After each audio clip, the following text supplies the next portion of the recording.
গাইবান্ধায় যে শীতের তীব্রতা যদি আমি বলি, এটি কিন্তু গেল কয়েকদিনের তুলনায় কিন্তু হঠাৎ করে আবার একটু ঠান্ডার প্রকোপ বৃদ্ধি পেয়েছে। এর ফলে কিন্তু আসলে যে এই উত্তরের জেলা গাইবান্ধায় যে আসলে জনসাধারণ যে নিম্ন আয়ের খেটে খাওয়া মানুষ তারা কিন্তু চরম বিপাকে পড়েছে। তো আমি যে যদি একটু দেখাতে বলি যে এই যে ঠান্ডাকে উপেক্ষা করে তারা যে জীবিকা যে দায়ে যে কৃষক যারা রয়েছেন তারা কিন্তু মাঠে কাজ করছেন।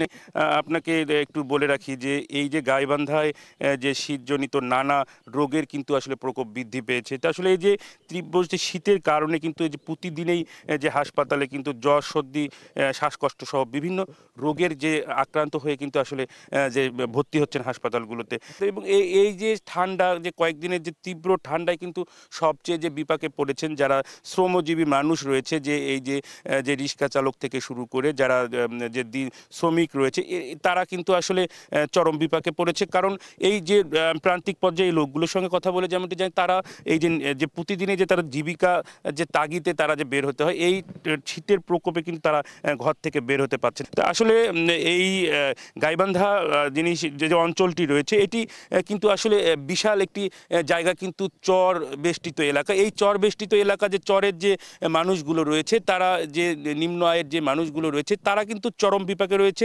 নদী তীরবর্তী যে তাদের যে বসত বাড়ি হওয়ার ফলে কিন্তু সেখানে শীতের তীব্রতা এটি কিন্তু আরও প্রখর, এবং তারা যে ছিন্নমূল যে মানুষগুলো রয়েছে এই মানুষগুলোও কিন্তু চরম বিপাকে রয়েছে। আসলে তাদের দাবি যে তারা যদি সরকারের তরফ থেকে যদি শীতবস্ত্র সহ নানা ধরনের যে সহায়তা যেটি রয়েছে এটি কিন্তু তারা দাবি করেছেন। তা আসলে এই ছিল আমার কাছে গাইবান্ধা থেকে শীতের সবশেষ খবর।